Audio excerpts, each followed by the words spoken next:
ارے دوستو، اگر میں آپ سے ایک سادہ سا سوال پوچھوں کہ دنیا کا سب سے امیر شخص کون تھا تو یقیناً آج سب کا جواب ہوگا قارون۔ بھلا وہ کیوں ہو؟ اس کے خزانے کی کنجیاں بھی اتنی بھاری تھی کہ طاقتور مردوں کے ایک جماعت بھی انہیں اٹھانے سے قاصر تھی۔ اس کے خزانوں کو کون شمار کر سکتا ہے؟ لیکن کیا آپ یہ جانتے ہیں کہ قارون کون تھا؟ اس نے یہ بے شمار دولت کہاں سے اور کیسے جمع کی؟ اس کے پاس ایسا کون سا علم تھا جس کی وجہ سے وہ دنیا کا سب سے امیر شخص بن گیا؟ اور اس سے بھی اہم بات یہ ہے کہ اس کی موت کے بعد یہ سارا خزانہ کہاں گیا؟ اور کیا واقعی آج تک اس خزانے تک پہنچنے کا کوئی سراغ مل سکا ہے؟ یہ تمام تر عجیب و غریب معلومات آج کی اس ویڈیو میں ہم آپ کو بتائیں گے، لہذا آپ سے ہماری یہ گزارش ہے کہ ہماری اس ویڈیو کو آخر تک ضرور دیکھیے گا۔ سب سے پہلے بات کرتے ہیں کہ قارون کون تھا۔ قارون بنی اسرائیل سے تعلق رکھتا تھا اور خاص طور پر حضرت موسیٰ علیہ السلام کی قوم میں سے تھا۔ جیسا کہ اللہ تعالیٰ کا فرمان ہے، بے شک قارون موسیٰ علیہ السلام کی قوم میں سے تھا، پھر اس نے ان پر سرکشی کی۔ یہ بھی کہا جاتا ہے کہ وہ حضرت موسیٰ علیہ السلام کا چچا زاد بھائی تھا۔ دونوں کا نسب ان کے والد اور والدہ کی طرف سے ملتا تھا۔ اس کا نسب کچھ یوں ہے: قارون بن یسہر بن قحس بن لاوی بن یعقوب جبکہ حضرت موسیٰ علیہ السلام کا نسب ہے موسیٰ بن عمران بن قحس۔ اس طرح دونوں کا نسب قحس بن لاوی پر جا کر ملتا ہے۔ بعض علماء کے مطابق قارون نے اپنی زندگی کے ابتدائی حصے میں حضرت موسیٰ علیہ السلام کی پیروی کی اور وہ بہت زیادہ عبادت گزار تھا، یہاں تک کہ بعض روایات کے مطابق اس نے بنی اسرائیل میں کسی اور کے مقابلے میں ایسی عبادت کا مقام حاصل کر لیا تھا جو کسی اور کو نصیب نہ ہوا۔ یہ بھی کہا گیا کہ وہ 40 سال تک ایک پہاڑ پر اللہ کی عبادت کے لیے گوشہ نشین رہا۔ اسے اس کے علم اور توارات کی خوبصورت تلاوت کی وجہ سے المنور یعنی نور والا کہا جاتا تھا، اگرچہ بعض علماء نے ان روایات کو مسترد کر دیا ہے اور ان کی تصدیق کے لیے کوئی صحیح دلیل نہیں ملتی۔ یہ بھی بیان کیا جاتا ہے کہ ابلیس نے قارون کو بہکانے کی کوشش کی لیکن کامیاب نہ ہو سکا۔ پھر ابلیس خود ایک مرد کی شکل میں اس کے پاس آیا اور اس کے ساتھ عبادت کرنے لگا۔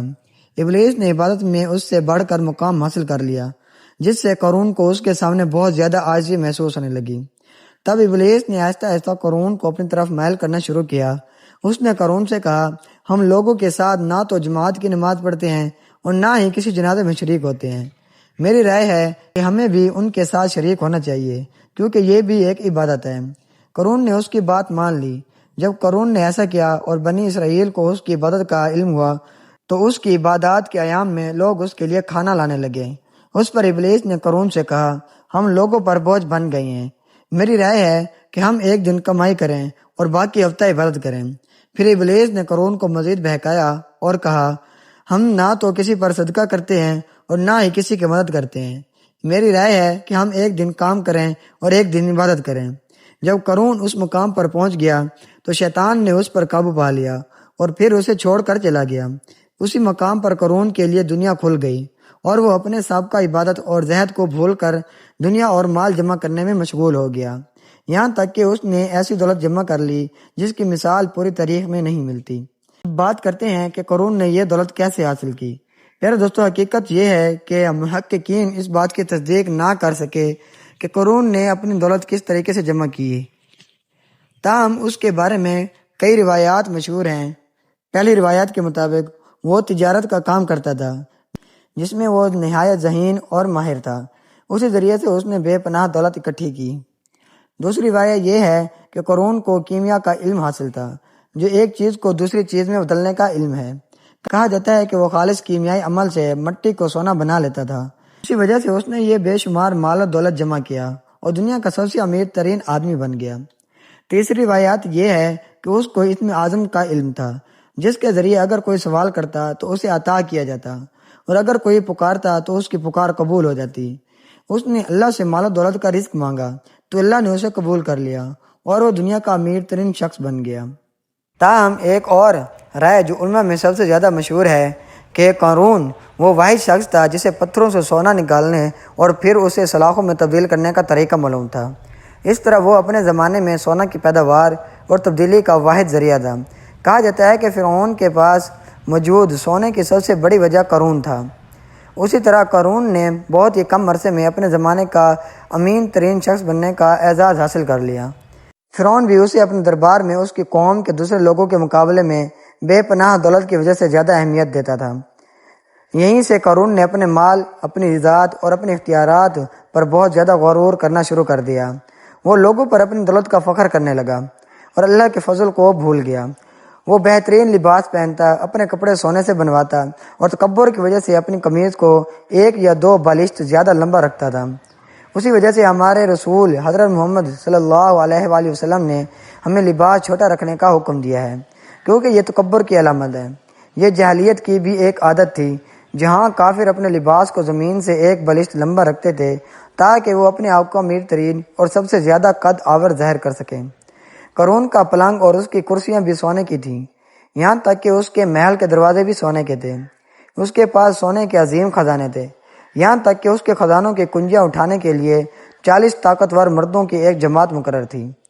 جب اس کے خزانوں کی کنجیوں کا یہ حال تھا تو خود ان خزانوں کا کیا حال ہوگا؟ اللہ تعالیٰ کا فرمان ہے، اور ہم نے اسے اتنے خزانے دیے تھے کہ ان کی کنجیاں طاقتور مردوں کی ایک جماعت پر بھی بھاری پڑتی تھیں۔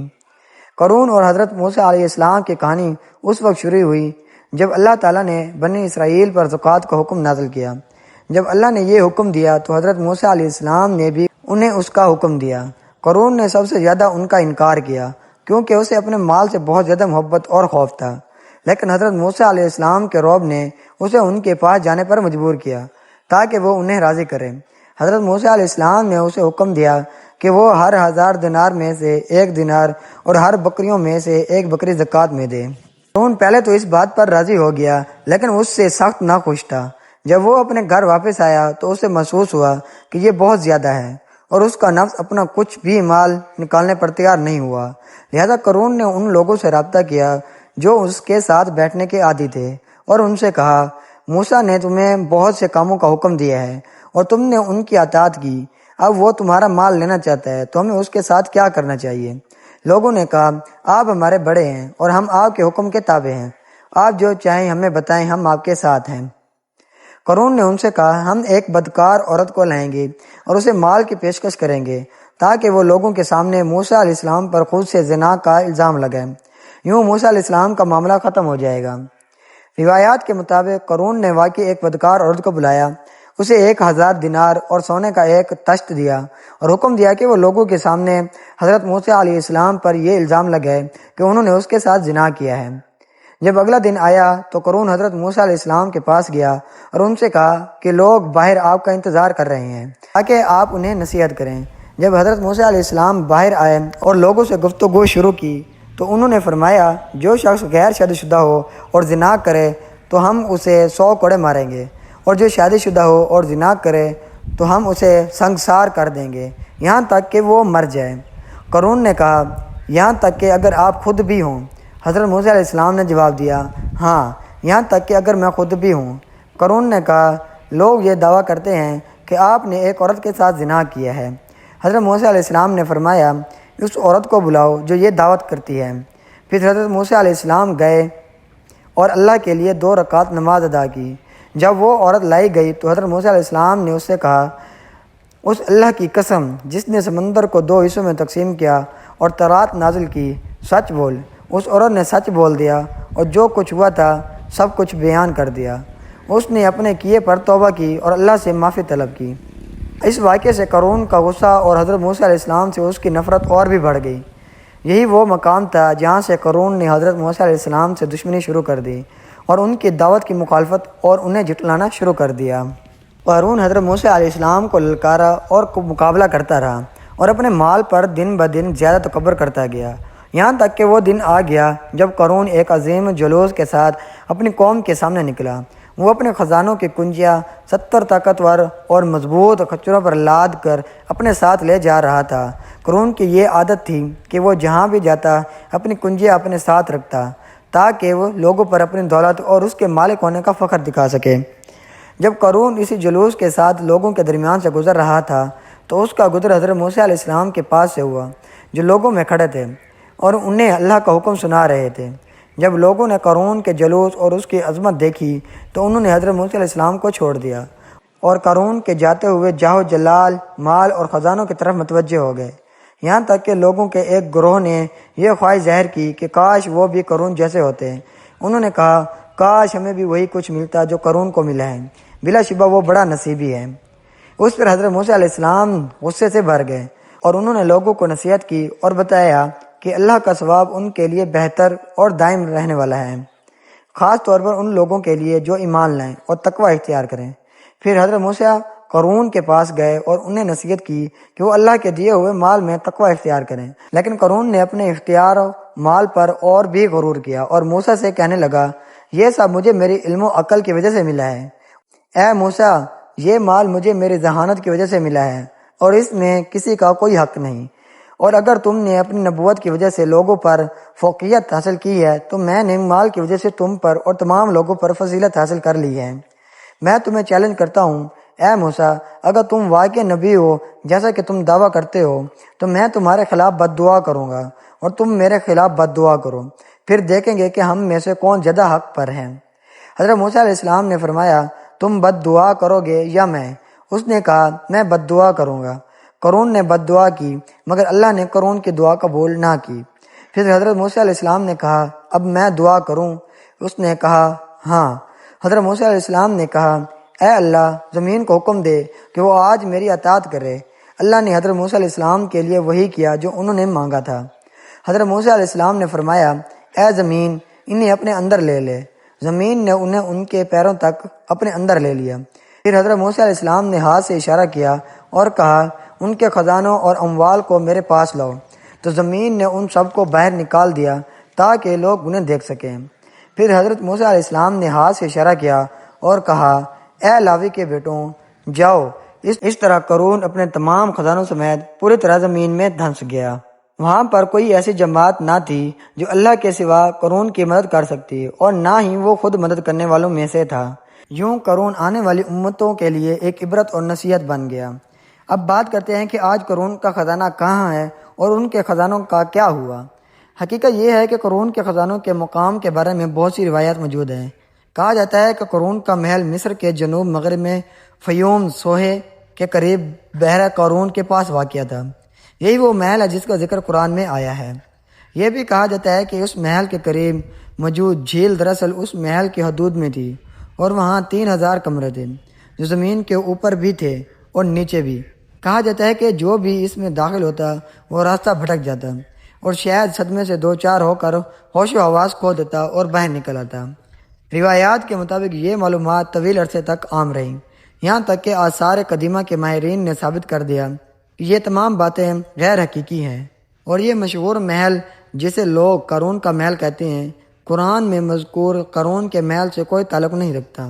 مصریوں نے اسے قارون کا محل صرف اس لیے کہا کیونکہ یہ بحیرہ قارون کے قریب واقع تھا۔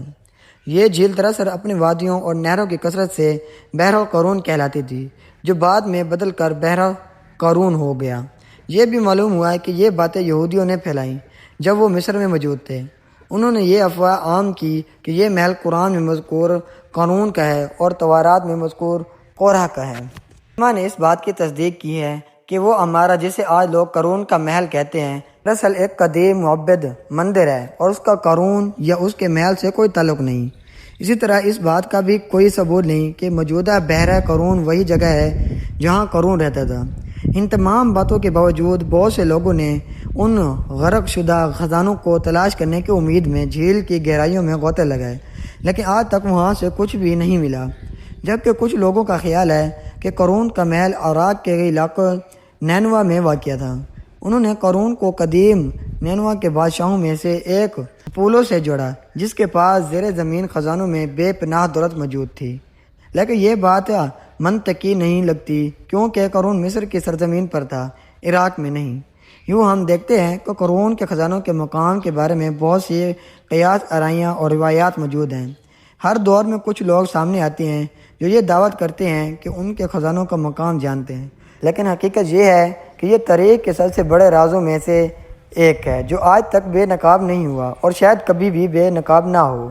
یہاں تک کہ دنیا کے سب سے دولت مند شخص کی یہ کہانی اور اس کے خزانے ہمیشہ ایک راز ہی رہیں گے۔ اللہ تعالیٰ نے اس کا ذکر قرآن مجید میں ہمارے لیے ایک عبرت، ایک نشانی اور ایک نصیحت کے طور پر کیا ہے۔ قرآن ہمیشہ پچھلی امتوں کی کہانیاں اجتماعی یا انفرادی طور پر بیان کرتا ہے تاکہ بعض لوگوں کی جھوٹی باتوں کا رد کیا جا سکے، تاکہ یہ ان لوگوں کے لیے عبرت ہو جو نبی کریم حضرت محمد صلی اللہ تعالیٰ علیہ وآلہ وسلم کے دعوت کو جھٹلاتے ہیں اور انکار کرتے ہیں۔